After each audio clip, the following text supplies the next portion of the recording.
My name is John Cullen, and I want to tell you a story. It's a story about a scandal, broken relationships, gossip, rumors, money, corporate rivalry, and curling. It's the story of Broomgate, how a single broom, yes, a broom, turned friends into foes and almost killed the 500-year-old sport of curling. It was a year I'd like to forget. Broomgate, available now. Frequency Podcast Network. Stories that matter, podcasts that resonate. The price of a stamp went up this week. You might not have noticed. In fact, you probably didn't. The number of letters Canadians send through Canada Post has been declining rapidly and steadily year over year. And the Crown Corporation is losing a ton of money. So much so that Canada Post is now considering its options, including some that would end daily mail delivery in favor of every second or maybe every third day.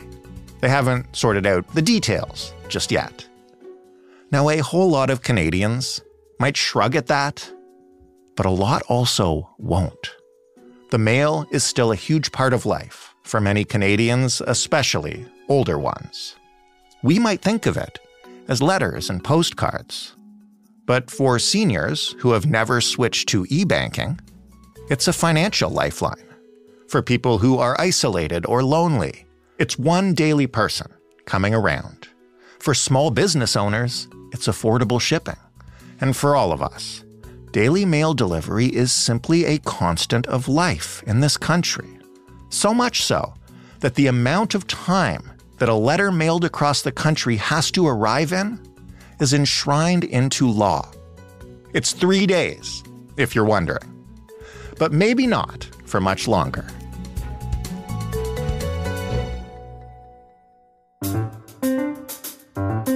I'm Jordan Heath Rawlings. This is The Big Story.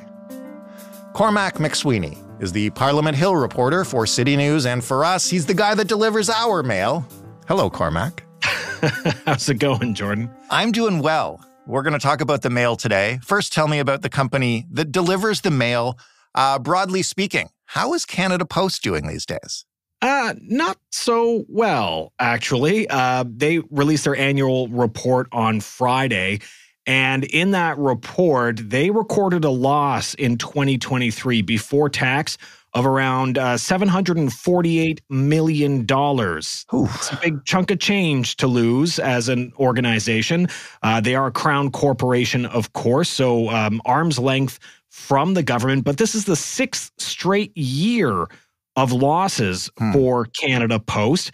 And that doesn't tell the full picture either, because, you know, when I started on Parliament Hill many moons ago, when just before the Harper government had its first and only majority mandate, Canada Post was struggling back then. I believe back in 2013, they were having some losses. So they've been struggling financially for some time now as the world has been changing and our country has been changing. But it's not just, letters in the mail and finances. You know, they've seen a lot of drop off when it comes to the amount of mail that's being delivered. Parcel deliveries as well have dropped significantly recently. And the problem for Canada Post is that they have an obligation as a Crown Corporation to be self-sustaining when it comes to finances. Okay. So they have to generate their own revenue by the sale of like postal products and services, and not taxpayer dollars. So it's not like, the CBC getting $1 billion to offset a lot of their costs. Right. So they have to try and be self-sustaining with this. And that's creating some problems with the losses that they've been seeing for many years in a row now. I know that they recently increased the price of stamps. I imagine that's not enough to make up the difference. What else is now on the table here? And I guess this started with a line in the report that nobody really noticed until it kind of blew up on Tuesday, Cormac? Yeah. So, I mean, look, they put out their annual report, and there was a press release that went out Friday to sort of go over the numbers. And the head of Canada Post was saying in that news release, like, we need to adapt, we need to make changes. And in the annual report, there was, of course, a line that said, we need to change how and when we deliver the mail to better reflect the behavioral changes that they've been noticing across Canada. And of course, there are a lot of changes. I mean, do you send a letter to try and contact a person these days? It's not like it was in the 50s, 60s, 70s, 80s. People are sending emails, they're texting, they're making phone calls. The paper economy is no longer really a thing. We still have a lot of paper elements in our lives, but most stuff has turned to digital. And parcel delivery is still a big market, but that's increased in competition as well. And so that's put more strain as well on Canada Post. I think they said that their parcel delivery market share eroded from 62% prior to the pandemic to 29% in 2023 because during the pandemic, everyone was ordering stuff online more so than they were before. And so even the parcel delivery aspect of Canada Post's business model started to face some major challenges because a lot of companies just started popping up or they started making their own deliveries. Anyway, all that to say, there was a line talking about the behavioral changes and how they need to change things. And I think a lot of people in Canada, because of all the news that was breaking on Friday with foreign interference inquiry reports and charges being laid in the death of Hardeep Singh Nijjar, that case in BC that's connected to the Indian government. So much was going on that this whole Canada Post release got lost. And then this morning at a scrum on Parliament Hill on his way into cabinet, a reporter who I don't even know who it was asked a question of the Public Services Minister about this, saying, well, what are you looking at changing here? Are you looking at changing the delivery of mail so that we don't get it every weekday? And Jean-Yves Duclos, the minister, confirmed, yes, that's something that Canada Post is looking at changing. And it's one of the many options that they're discussing right now with the union. And they're in bargaining talks at the moment as a part of regular bargaining talks with the union. And that's one option as they look to reform Canada Post to try and modernize it to face the realities that they're facing today. And so because of that, myself and others have jumped on the story saying, yeah, your mail delivery could be in line for a big change. Costs could be going up. You may not be seeing the mailman at your door every day if this all goes through, but we'll see what happens with negotiations. But I'm sure we'll dive into that a little bit more here in a few minutes. Do we have a sense yet of what that would look like practically beyond simply not daily? Like, are they looking at every 2 days, every 3 days, every week? And would the changes potentially be the same everywhere? Because I imagine that there is an element of like ensuring equal access for all Canadians. Yeah, and Canada Post isn't diving too much into the details on this. I did have an interview with a spokesperson for Canada Post, and he tried to lay out as much as he could, but he was saying, look, we're still at the negotiating table, and we don't want to dive too deep into this. We want to try and work out deals with the union so that, we're both moving forward on a plan that we both agree with. And that's fair. But I did pose the question because he was being a little bit vague with one answer around what was going to happen. And I confirmed, Canadians might not be going to their mailbox every single day. That's an option you're looking at. And he confirmed, yes, that was something that they're looking at. And that maybe they're looking at every 2 or 3 days or something like that. And he said, yeah, that's one of the options on the table, but there are many options on the table. So, we could see a significant change in the amount of times you have to go visit your mailbox because just the practicalities of it all and the logistics of it all, they're looking at a huge drop in letter mails. So to give you an example, in 2006, the average was about 7 letters per week that every Canadian household received. That's now down to 2. Wow. Yeah, but here's another way to frame the exact same stat. In 2006, which was the peak of mail delivery in Canada, Canada Post delivered 5.5 billion letters in the mail to Canadian households. Last year, they delivered 2.2 billion. Okay. And so they really have to face that reality of people just are not getting letters in the mail like they used to. Is it worth it having a staff member going door to door every day of the week, 9 to 5, delivering mail to your mailbox when a lot of it could be junk mail rather than important pieces that you might need. And something that was acknowledged by the spokesperson from Canada Post was that, there are important letters that need to be delivered on time, and they have to sort of balance that out. And maybe that could come and, in different forms. We already have certain things like priority mail that could go out, but generally that's an extra cost to the consumer. Right. So exactly what it is, we just don't know yet, and we'll have to wait for the result of the negotiations. But these are definitely options and things that are being discussed at this time. In 2007, TV network CBS dropped 40 kids in the middle of the New Mexico desert as part of a brand new reality show. These kids would have to build their own society from scratch. And if this sounds like Lord of the Flies to you, well, it was meant to. We were on this mission together, and we were going to prove to the world that we could make a better society than adults could. I'm Josh Gwynn, and I want to know what this wild TV experiment was really about. Split Screen, Kid Nation, a 6-part podcast from CBC. Available now. Of those 2.2 billion letters, like as you mentioned, some of them are important. Most of them are probably not.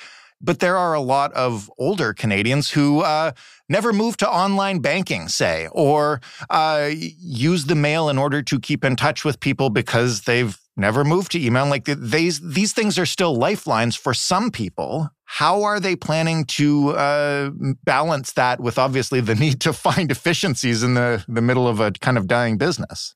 We didn't really dive too much into that, but there was a mention that they needed to make sure that they maintain proper services for things like businesses and rural communities. And there is a changing demographic as well when it comes to urban and rural communities. For example, in terms of operating costs and operations, there are a lot of communities that used to be bedroom communities to major cities that are now practically a part of those major cities, or cities in their own right. Over the years, things have changed significantly, and we've seen a lot of urban sprawl. And so, they've had to make some significant changes to staffing to sort of get to that.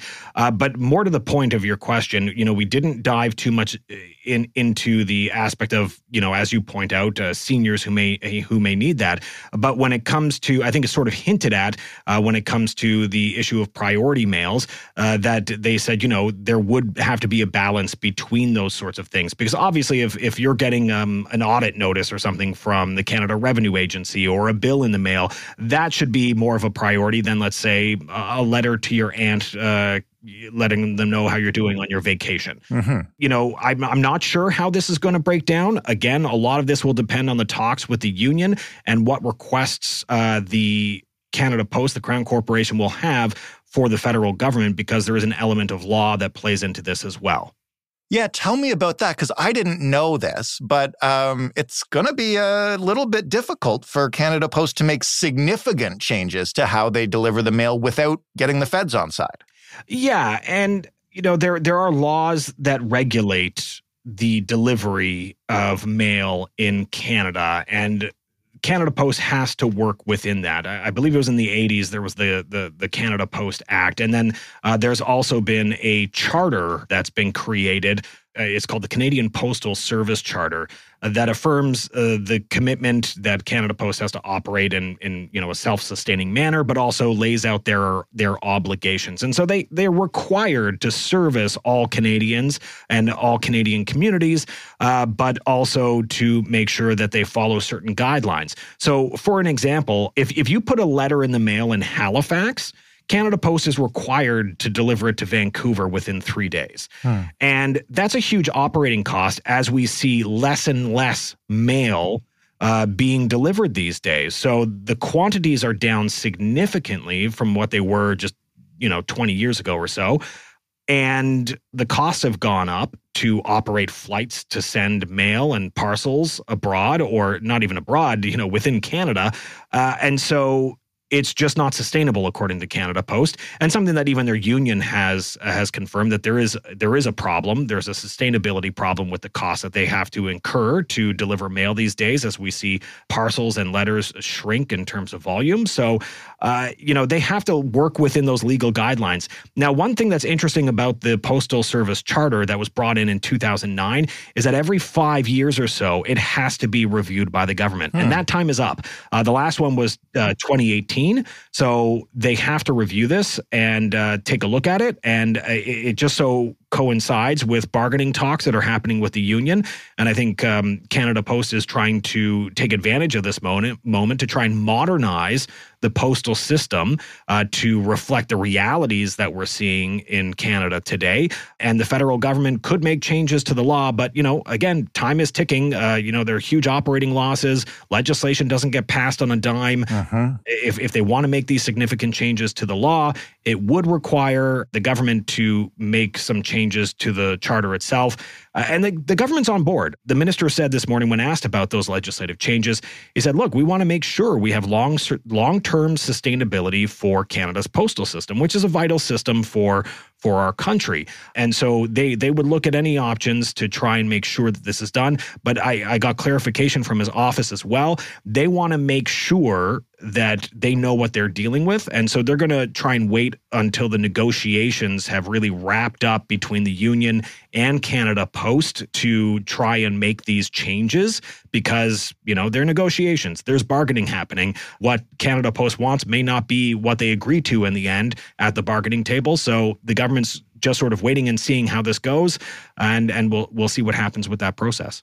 What do you think the optics are going to be here now that this story is receiving a little more attention? I mean, that's one of the reasons we wanted to talk to you about it. I think it's always interesting when kind of a constant of Canadian life appears perhaps likely to shift. And I know, it's the U.S. Postal Service's motto, I guess, but the mailman is every day, neither rain nor snow nor heat, et cetera, et cetera.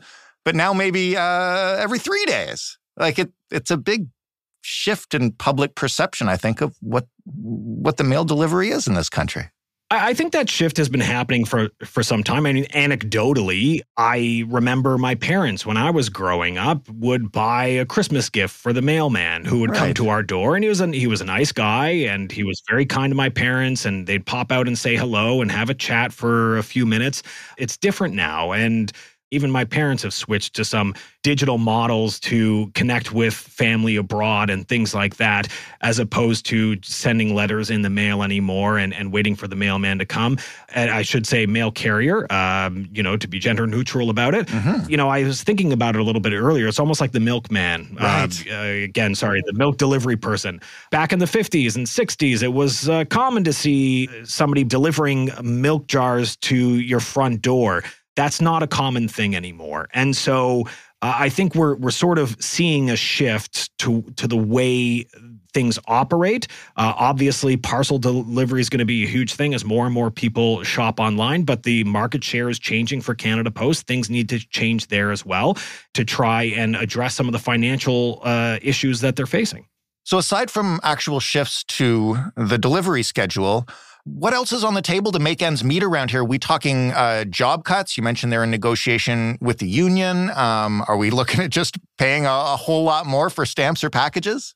I asked both of those questions to Canada Post when I did an interview. On the job aspect, they said that's not what they're looking for right now. And they say that they have not put job cuts on the table when it comes to negotiations with the union. And of course, anytime there are bargaining talks, there's a million different issues that are going to be on the table. Job security is going to be one of them, but also, you're going to get pension talk, you're going to get benefits talk, you're going to get salary talk. Those are all things that happen at any bargaining table, and that's what's going to be on the table for this as well.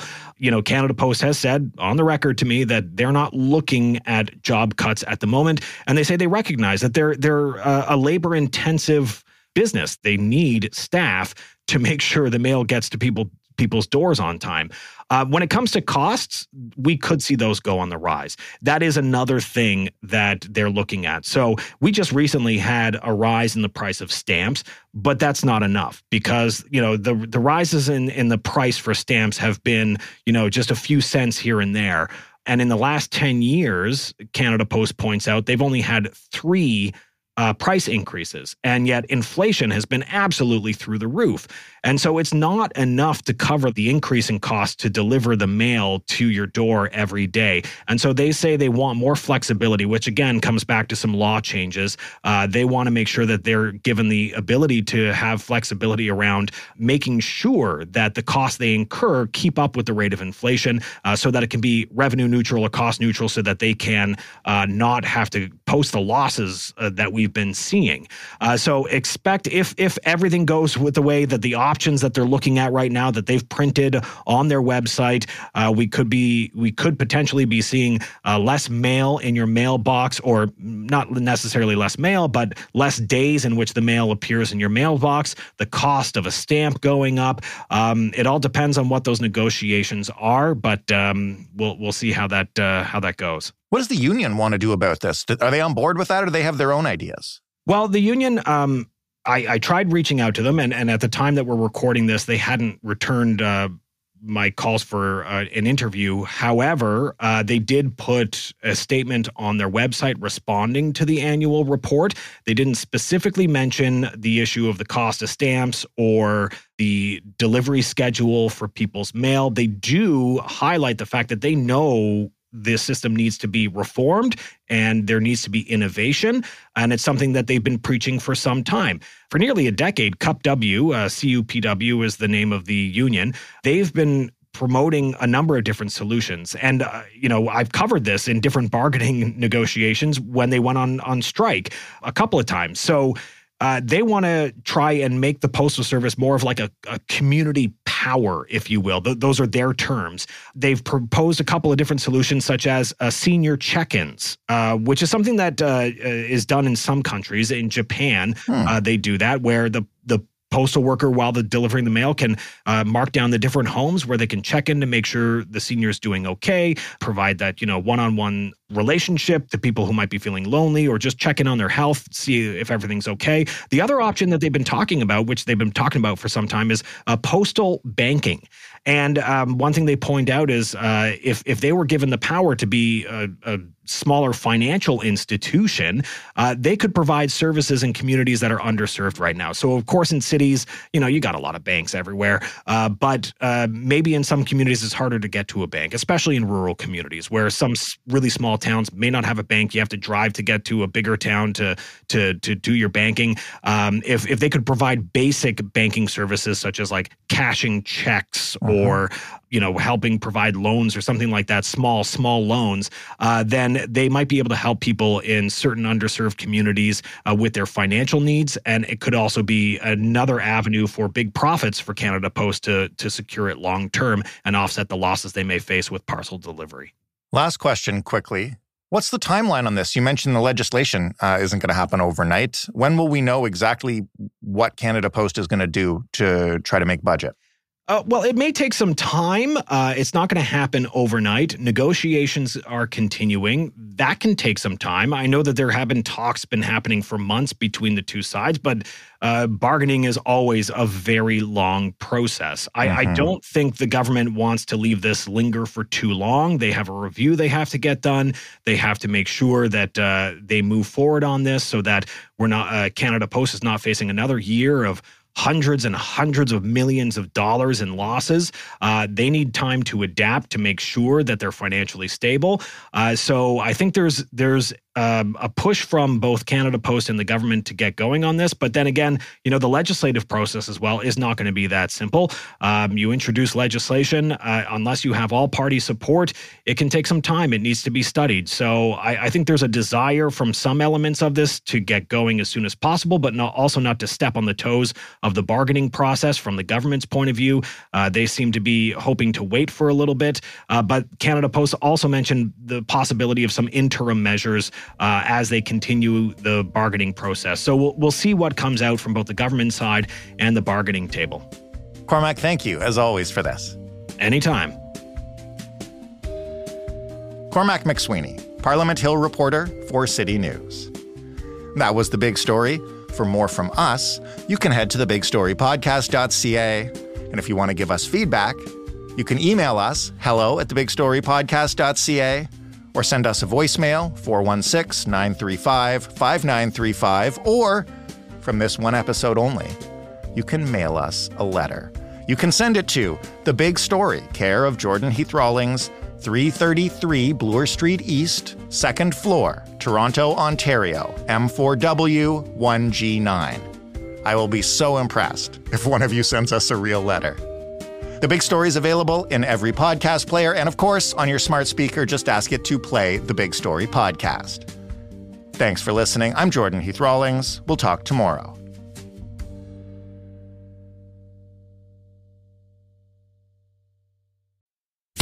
My name is John Cullen, and I want to tell you a story. It's a story about a scandal, broken relationships, gossip, rumors, money, corporate rivalry, and curling. It's the story of Broomgate, how a single broom, yes, a broom, turned friends into foes and almost killed the 500-year-old sport of curling. It was a year I'd like to forget. Broomgate, available now.